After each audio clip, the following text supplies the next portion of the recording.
Hey all, this is 012 Boku, and... And I am the wretched rapscallion, Dr. Jarek Jackass. Yes, whatever you are, Dr. Insano, whatever that was, okie dokie. No, he lives in Phoenix now.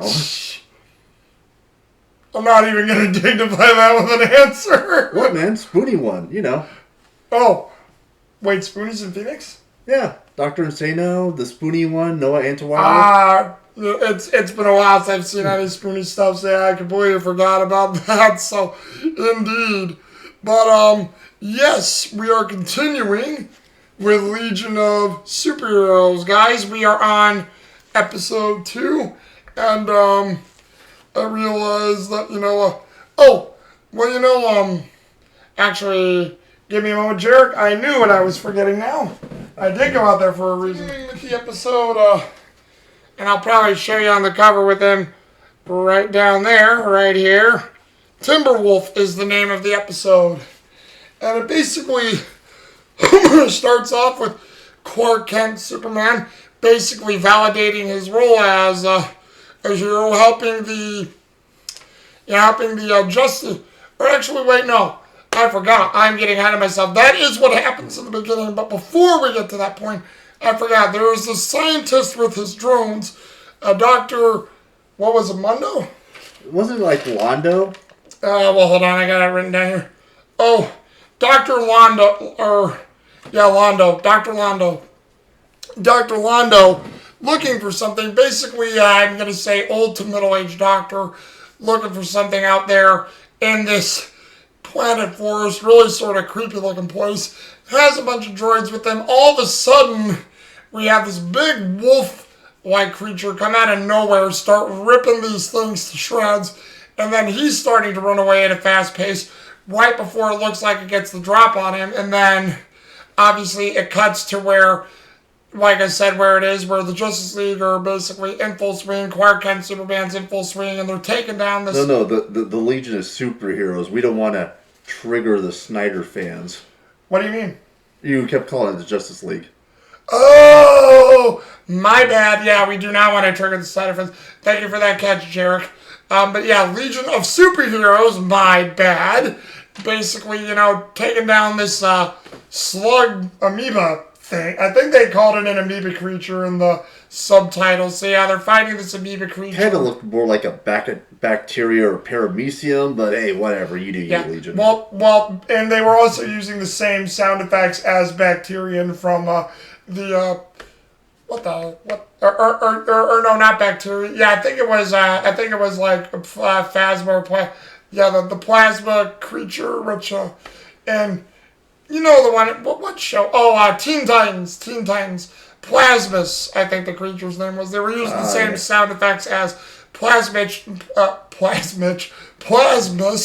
which is, I believe it's, voice acting great Frank Welker, which again, I know people say, well, if it's Frank Welker, why aren't they giving him credit? And I'm like, because Frank Welker has done so many of cameo voice work. If you don't know his sounds or creature sounds, then yeah, it's like him. And if it's not him, another guy who is just as good as him, maybe not as old as him yet, is D. Bradley Baker. So I'm going to say it had to either be D. Bradley Baker or Frank Welker, but those screeches are basically Plasmus and or similar to Plasmus.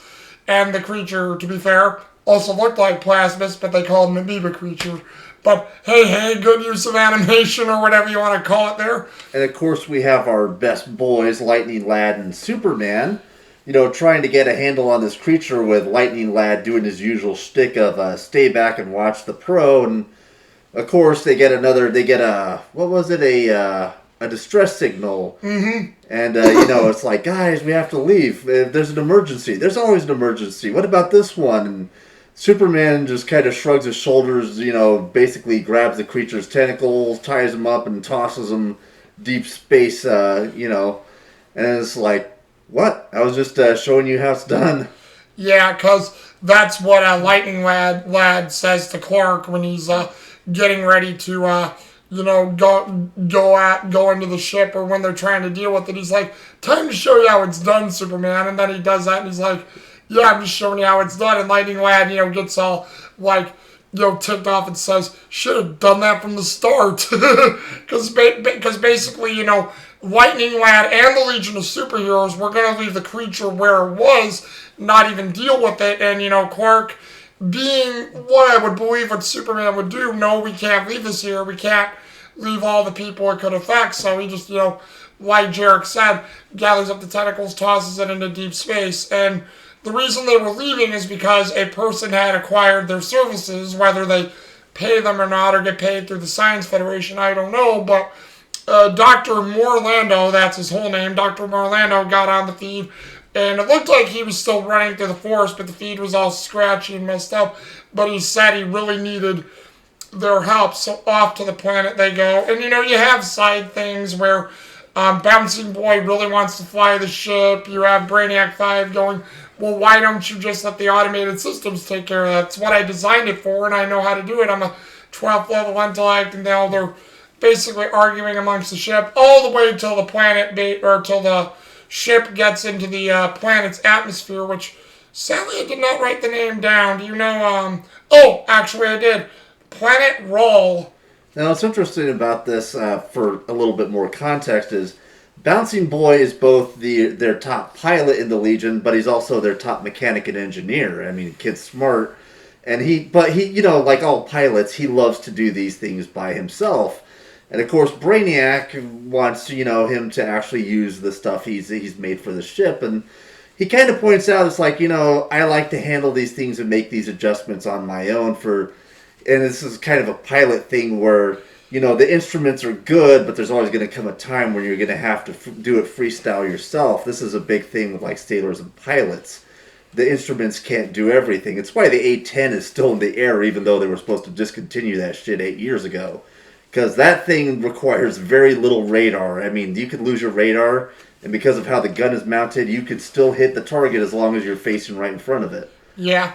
And, that is an actually interesting tidbit there, Jared, because I don't know if I missed it like in previous episodes of the show or just didn't know that much about the Legion of Superheroes. Didn't know that Bouncing Boy was their pilot as well as lead mechanic. So, again, nice little tidbit because I did not know that. And this is, again, the graphic novel was following the show, but something I noticed, like, in the comic version, the graphic novel I have, they completely gloss over everything we learn in this issue. We just cut straight to him already doing the oath and going on his first mission. But we get to see how Timberwolf got to be catch that damn hedgehog. Wait, they skip over this episode entirely in the graphic novel? Yeah, they kind of just skip to like his, him already doing the oath on the first page and his first, his training in his first mission. Well, Timberwolf, wolf creature, thing of the night. How did he become this? How did he become a wolf creature of darkness? Camera pan. Well, let's forget about him and then we'll go all the way. Yes. And with the way those drones looked in that first episode, I so badly wanted to jump up and shout, "SWAT bots, catch me that hedgehog!" In a way, that's almost what it was, in a sense, given the way of the episode. And, it's awesome that, Jarek says that, because, again, I didn't know that, and I actually think, the first episode was good, but it was more of an introductory, little bit of villains and hero thing, but this one sort of gets into the meat of darker parts of the story that, the Legion of Superheroes gets, because, again, what ends up happening is like, and, we'll get to that now, and, ship basically crashes on the planet, they actually are gonna, like, argue over ways of getting it out, but, like, again, the whole team sort of argues, it doesn't last long, and they start to walk away. Saturn Girl knows there's something wrong on the planet, like they're being watched. She can't tell, though, because the planet is alive with creatures. So, like with telepaths, so many thoughts enter the head, can't filter them out sometimes, but she knows someone's watching them. And it's another neat little thing how they kind of show but don't tell how these things work. Like, not only does she have, like, the thoughts of all these different creatures bouncing around in her skull the whole time, most of them are all animals, and even though they're all organic creatures, they're all thinking and communicating in ways that are completely different from normal humanoid life forms. I mean, yeah, she can feel and sense their thoughts, but it's not like she can completely understand the context of it. I mean, this is kind of like how Wolf Quest put it. Elf Quest put it. It's like, it's one thing to live and hunt amongst the wolves, but there's a complete difference with how we think in the now of the wolf thoughts. Mm-hmm. It's like, how could we understand the world as they do, seeing it, faster, these deeper senses, and it's kind of a neat little explanation. Yeah, she can feel their thoughts. She knows they're watching. It's just, even though she's a telepath, she can't really communicate with them. Yeah, and that's the interesting thing that goes on, because as they find this out and as she's trying to piece things together too, and the Legion of Superheroes are just trying to hunt this thing in a way. You have Morlando, who opens up their laboratory to them, doesn't let them go too far per se, but he basically breaks it down what happened, where he lost most of his droids. He's had his laboratory cut to ribbons. His team is, like he says, his team was destroyed by this thing. So essentially, I'm gonna say they were killed, because there's only him. There's no team left there, really. Yeah. And then he said it also took the life of his son, where you see this good-looking, kid with the long black hair, and like, I guess maybe you could say, maybe Morlando isn't that old, because his son also had the white streaks in his hair, similar to his father. I'm gonna say his father's probably still about like middle age, but I guess like the white hair runs in the family. But he's got like the streaks of it in his hair, and we see this happy picture of the father and son. He's got like Marvel Comics put it, the rogue punky stripe in his hair. Yeah, which again, I love how everybody assembles that to emo characters. Which again, to basically break it down, because we won't be spoiling anything because we're about to reveal it. Timberwolf is his son, and it's almost like the emo look, but again, you can sort of understand with Timberwolf, because what was done to him, which we'll get here in a second, was messed up. But obviously, as you can tell, like the League are both at the Legion are both at odds with all one another. There's like these mini arguments spread out between all of them. But what happens is Bouncing Boy, who's sort of fed up with Brainiac 5, goes to search for throughout the labs to see what there is, just because I think maybe he had an intuition, or as he called it, improvising. He was searching. Because Londo basically said, you're free to take the parts you need to fix your ship, but I'm going to have to ask you to sequester yourself and your ship to the hangar. Yeah. And of course, Bouncing Boy's... Brainiac's more than happy to just stay there and fix the ship, but Bouncing Boy, again, is a pilot. Pilots tend to be troublemakers and risk takers, and you can tell he's kind of got his suspicions about this, plus he's kind of getting fed up with, like, Brainiac being a backseat mechanic, so he decides to go look around. Yep, and with that, he runs into droids that say, do you have a password or no, restricted, and then, he realizes this is trouble, tries to get away, gets caught by them. Brainiac 5 basically helps him out. And then, I forget the line that Bouncing Boy says after he's freed, but, I love the part where Brainiac 5 looks at Bouncing Boy and he says, I assume we're going to Snoop. He's like, oh yeah. And then they both take off to search the surrounding area. Plus, I love that Brainiac 5 basically tentacle mind Vulcaned them into submission to save Bouncing Boy. Yeah, and again, that's probably one of the things I liked about Brainiac 5 here too, where he has a personality and he's not all robotic. And I like how it's like there's the teenage side of him coming out, like agreeing with Bouncing Boy, and it's like, let's go have fun. Well, I love like when before he goes to search for him, he's like, I'm not worried. I don't need to be worried. Bouncing Boy's an intelligent, capable member. He can take care of himself. Yeah, that's another thing, like how like that worry hits in there, and yeah, the actor who plays Bouncing Boy, Adam Wiley, captured that really well, I gotta say. But at the same time, you have Superman, Lightning Lad, and Saturn Girl looking for this creature. Same thing happens to them. They get to a part in the forest where these big, huge droid robots come out of nowhere, start to attack them for whatever reason, and you have all three of them get separated to where they're doing fairly well, although Saturn Girl's at a bit of a disadvantage because, she still has all the thoughts in her head, and the droids start surrounding her, and I think, they were trying to zap her with electricity, or they were trying to attack her. Well, not just that. A thing they didn't bring up, and probably shouldn't have to. If you know how like base level and even advanced telepathy works in comic books, telepaths can read the minds, create illusions, all that stuff. But the thing is, it doesn't work on synthetic creatures like androids and robots. So she's basically, her power is more or less useless. Although we do notice towards the end when they got her surrounded, I guess what she did was basically get in one of those fight or flight mindsets, and she pushes her powers to the limit and pulls off a telekinetic shockwave.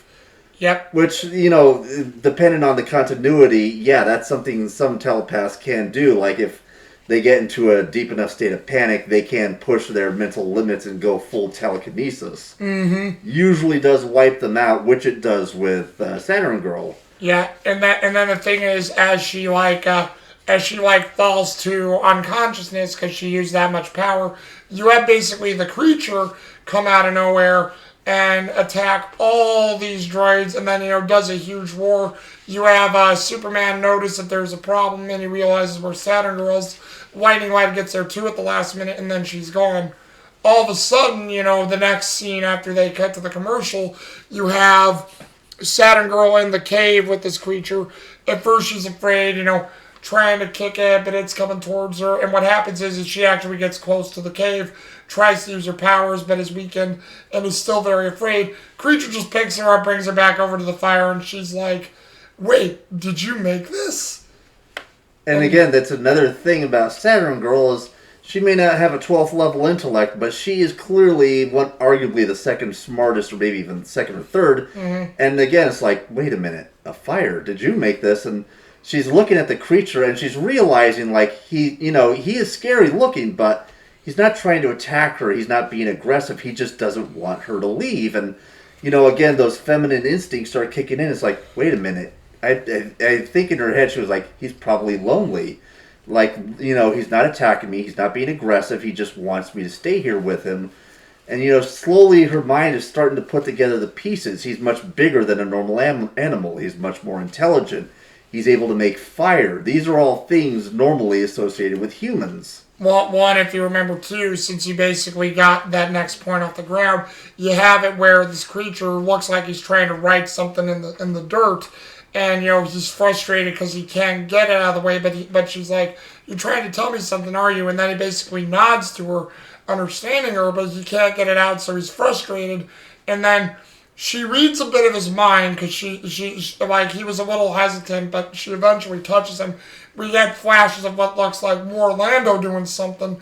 And then all of a sudden, in typical fashion, other heroes rush into the cave, they find her, and they start, trying to, attack him. She's saying, "Wait, no, stop, this isn't what you think, I found out something." And then I forgot, I think it was Superman, he punched her, and then both of them, the creature and Saturn Girl get hit, crashed into the cave wall. No, it was Lightning Lad tried to shock him, and the first shock did kind of "Don't tase me, bro," but then of course he gets right back up because he's a beast man. He's got better stamina than a normal person, and Lightning Lad tries again, and of course the beast dodges and he hits Superman. It's like, sorry about that. Yeah. Lightning Lad gonna Lightning Lad. And then we were mentioning, Saturn Girl goes down, not technically unconscious. She got hurt though, but it's like a telekinetic healing process, and she can hear things, and there's apparently a joke on that later, but Clark and Lightning Lad are fighting this thing off, and then, but it's got strength, it's fighting back a little bit, but eventually Lightning Lad strikes it with a bunch of lightning so much that it goes down. It's clearly unconscious. He looks like he's going to strike it again to kill it because he blames what happened to Saturn Girl on the creature. And, Superman's the one with the voice of reason saying, "I think you got him now. Remember, we have to take him back." Well, and not only that, but you can kind of notice that because Clark Kent's a bit of an old-fashioned farm boy, not only does he have sympathy for like wild creatures, he's kind of I'd imagine he like all of his time on Mom Pa Kent's farm, he's realizing this creature as big and strong as it is, it doesn't really seem like it's given it its all. It's acting strange. Why did it? It brought her to the cave. It had time. Why didn't it kill her? Why didn't it eat her? Where did this fire come from? Yep. Because I'm fairly certain Saturn Girl wouldn't do that. It's like, Clark Kent may be a farm boy, but that's the thing. He's a farm boy. He knows how these creatures usually tend to behave, and it's probably not sending out all the normal big wolf signals. So he's like, he's probably like, hey, Lightning Lad, cool it. We were told to take this thing alive. Yeah, and then all of a sudden, you have them all flying back with the creature until Lightning Lad, Clark saying, "Is Saturn Girl going to be okay?" Yeah, she's okay, just in her hypnotic trance, healing herself. Hopefully, she can't hear me though. There's one thing I said, and it got me in trouble. Yeah, and while they're learning this, Bouncing Boy and Brainiac 5 have basically found the lab, which I'm going to nickname the Mr. Tucker Lab. If we all know what I'm talking about, Big Brother Edward, Big Brother L. Yep. And they're wondering how to get inside, and Brainiac 5's wondering how we should contact the others because they'll hear our communications. Dr. Londo, that is. And yeah, because he's probably, I believe Brainiac 5 said, like, you have to remember, he's probably monitoring all close-scale communications. Is like, how will we get their attention? And Bouncing Boy's like, well, I don't know, we could just yell, hey guys, down here. Yeah, and he waves them down, and then they go down. They're all not doing anything to the creature yet, or to the Wolfman, but, Lightning Lad wants to, but then, Saturn Girl calms him down. And she usually has the best effect on Lightning Lad, usually. That's another thing I like about Saturn Girl. She has the biggest effect on Lightning Lad. And, she basically fully reads the mind, and she actually is like, my God, is it true what happened to you? And then we don't even need, or no, what happens is that the wolf creature shrinks down and becomes, humanoid. And then Clark, and then like you said, Jarek, Clark actually realizes something. He's like, wait a minute, and then more Londo does not even wait. He's like, yes, you figured it out. That is my son. And then doesn't even wait to go into his explanation yet, but he basically has the droids attack him, and you have obviously Lando's son, Timberwolf, which do you remember what his son's name was? Like Thane or Sane or something? Wasn't it something like either Kevin or something like Kevin but with a D? I kind of forget. Or Dev or something. Yeah, I think it was something like that. I sadly did not write it down in the notes. I should have, but yeah, his son is enraged and upset. He can fight, but he's keeping control of his humanoid form since they got him to calm down. And you have everybody else like maybe having a little bit of trouble with the droids, but the Legion of Superheroes basically mop the floor with them and are just having a good old time fighting. And then oh yeah, there's the part with Brainiac 5 and Bouncing Boy. I would deflate. Why would I want to? Yeah. So, of course, best dad ever, Mr. Tucker, goes to his Mr. Tucker place to release all the other animals and order them to fight for him. And, of course, they're all looking at each other like, wait a minute, we're out of the cage. He's alone. We don't see any droids. And before they can do what must be done, of course, the Legion comes in and the father and son have a nice little chat, and he basically, Mr. Londo points out, what'll you do to me? If you attack me, it's murder. I can't be prosecuted because this lab is outside of, I forget, like, science places or intergalactic police space. Yeah, it's outside of their jurisdiction, so I'm basically I'm outside of prosecutable bounds. And you can see Superman is clearly frustrated by this. But of course, the cool thing is, number one, Timberwolf, tells all the animals, hey, back off or you're going to deal with me.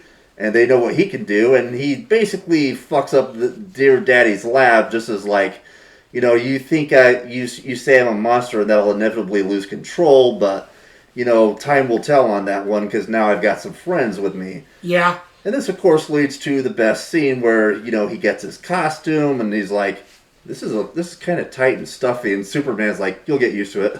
Yeah, and again, to also elaborate a little on what Jarek was saying, because there also was more, and this is why we brought up the thing of Shao Tucker, is that you had basically Dr. Londo get very desperate with his experiments. They weren't working with normal animals, so he wanted to see what they would do if he added a human to it, and he used his own son as a guinea pig to basically further the experiments. And like Timberwolf is saying, how could you do this? Your parents are supposed to protect their children, and all you did was use me.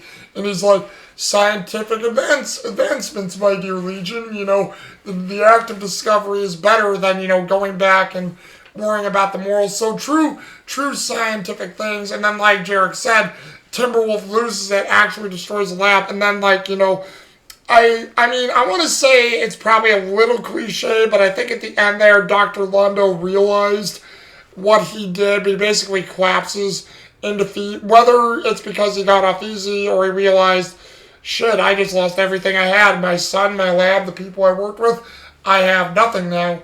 And he's also technically stranded on an alien world full of creatures that hate his guts, and there's no one left to protect him. So yeah. Which again, again, probably with all these comics and different science fiction stories, a bit of this is probably where they got the idea for Jacob Taylor's father in Mass Effect 2. Probably not the whole thing. It's probably an amalgamation of different movies, but yeah, it's sort of like what you could have done with him if you didn't take him with you. Where in the Renegade portion of it, you could leave Jacob Taylor's father behind, and the people he betrayed and who went rabid basically kick the crap out of him and kill him.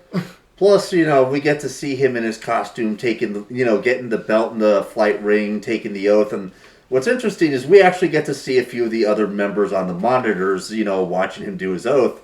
Like, we get to see Triplicate Girl, like the white one and the purple one being all normal, and the orange one just being like, he's kind of cute. Yeah. We also get to see Cosmic Boy, the true leader of the Legion, who is off-world, as I mentioned before, and a few of the other ones, like Feral Lad and a couple others. So, we actually do get a little bit of homage to the other members of the League. Which was cool, because they could have done it without none of them there, but I like how they were all now I'm saying League. God damn it, it's the Legion of Heroes. Yeah, Legion of Heroes. But again, like I said, that's sort of cool, because there was a nice thrown in, cameos there, because at least they could have said, well, we'll just do it with the people present. It's like, no, they made sure it was a huge thing that the whole, or most of the League knew, no, it is, or Legion knew, not Legion. But yeah, either way, that is basically the episode in a nutshell, and that was our rundown for it. Now, for the cast members, I'm not going to have much to say on it this time. I do have my favorites. Jarek's probably going to be a little different than mine, I bet, but everybody was good in this episode. Everybody did their roles really well to perfection. The comedy bits were great. The character interactions were great. My one glaring thing with the characters, as with the story in this one, is it was a good story, but I forgot how fast, because this is the only second time I've seen this episode. This episode moves pretty dang quick. Not that I have a problem with it, but again, if it was a longer show, much more you could have built on, but pretty good for a half hour. But for me, it's just like, man, yeah, you have all that great build up, and it's like, done. You can almost say this episode's gotta go fast. But yeah, gotta go fast. Well, in a way they have to, because it's 22 minutes, and and I wouldn't doubt if there's some deleted scenes in this episode they had to cut out, because it seemed like there was a lot more to the story they wanted to tell. So I wouldn't doubt if any scenes made it to the cutting room floor. But since we are on the characters, and like I said, everybody did their stuff great. To me, I have to give it to basically the two new characters of this episode. First, Sean Harrison, who played Timberwolf. Great performance for the guy, especially when he's calling out his dad and basically, I know we could take off some people, but what parents and fathers should be for, and that is what they are for, protecting your children and caring about them, not all this, they need to listen to me sort of thing. You can let your children grow and grow on their own, but they also still need to be nurtured. So I'm not going to get into the politics of that right now, but come at me if you do, because I won't give in to you for that, because I know what a parent is for. And also, Harry Lennox as Dr. Londo, to me, great performance of a mad scientist and a guy who, knew what he was doing the entire time but didn't care about the consequence. And the reason I liked it is because he made it believable. Sometimes these guys can be melodramatic and over the top, but Harry Lennox, or Harry J. Lennox, made it very, very good, and just, believing that this guy did not care about the repercussions of what he did, maybe until the end there, but those are my characters for me, Jarek. I didn't feel he had enough wretchedness in him. Not enough Ivo Robotnik. But nonetheless, a good try. No, my favorites for this one were Saturn Girl and Bouncing Boy. Bouncing Boy really is just a deliciously funny character, you know, like the, oh yeah, we're gonna snoop. And plus, he does really kind of... I love his interaction with Brainiac 5. It's one of my favorite little mini bromances in this series, along with, like, Lightning Lad and Superman just always button heads. But for me, the big one was Saturn Girl, because, again, this is a situation that really put her in a lot of bad spots. Having all those thoughts in her head would have to be like a migraine headache for psychics. Not being able to really sort those thoughts, since most of them were animals. How she played off with Timberwolf in the cave. I mean, I hate to say this, but that girl is really going to be a scene stealer if they keep this shit up. Yeah, and basically those voices were, Bouncing Boy was Michael Cornacchia, don't know much of what he's done, but, great performance. And then Carrie Walgren, if you guys know that late 80s, 90s actress who went on to have a better, again, like Mark Hamill and Ron Perlman and so many others before them. They were good as actors, but they're even better known in the voice acting community too. And, she was the one who did Saturn Girl, and yeah, it was a great performance of her too, because I would say Saturn Girl would have been my third pick, my dark horse pick, if I had to say anything, because she did have a great dialogue in this one for me too, and great interaction, so that was great too. And, final thoughts of the episode, good episode. Again, I don't think it's one of the best ones, but it's one of the better ones in this show, because I do love the creepiness of the story, the mad science. The action in it is really good. The action's very good in this episode. Better than it was in the first one, in my opinion, because it was more like harrowing, like, okay, guys, let's kick the crap out of stuff. So, they did a great job. Any final thoughts from you, Jared? Plus, I love the fact that we kind of get to learn more about the kind of weird politics of the 35th century, because... Or 41st. Oh, 41st. Because I don't know if you guys have noticed, like in the first review episode we did, I mentioned, we saw a couple of people from various races connected to the Green Lantern Corps, and little known fact, in the 41st century, it is, there's a law where the Green Lanterns are not allowed to operate in Sector 2814 anymore. And I don't know if this comes up in the TV show. I can't remember that far back, but I do remember the graphic novel, though, that they do bring this up. They actually get into a fight with the Green Lantern Corps, and we actually get to meet a girl who's descended from both Jordan and Gardner. I have to know how the fuck that happened. Yeah. I have to know. Come on. She's a cute redhead related to two of my favorite lanterns. Well, to quote John Glover as the Riddler from Batman the Animated Series, I have to know! How did they do it? Tell me! Somebody tell me! I have to know! Jordan, I hate to betray the corpse, but I'm afraid I might go full Sinestro. I fear I'm gonna simp for this girl hard. And I apologize if that sounds loud over the damn microphone, so if I seem loud, guys, I apologize about that. All me there. But, yeah, tell us what you guys think. Have you been enjoying it so far? Because we noticed that quite a few of you have watched our first review of this, which, believe it or not, Jared, that got up to 25 views, so rock on. Quite a few people do know it. And, but just, let us down below in a comment, or just, give us a thumbs up or however you want to. But, we'll be back at you again with this sometime around again. But until then, this is Owen Tuboku and... Jackass Unleashed. Yes, and we'll talk to you again later, guys. Deuces. Deuces.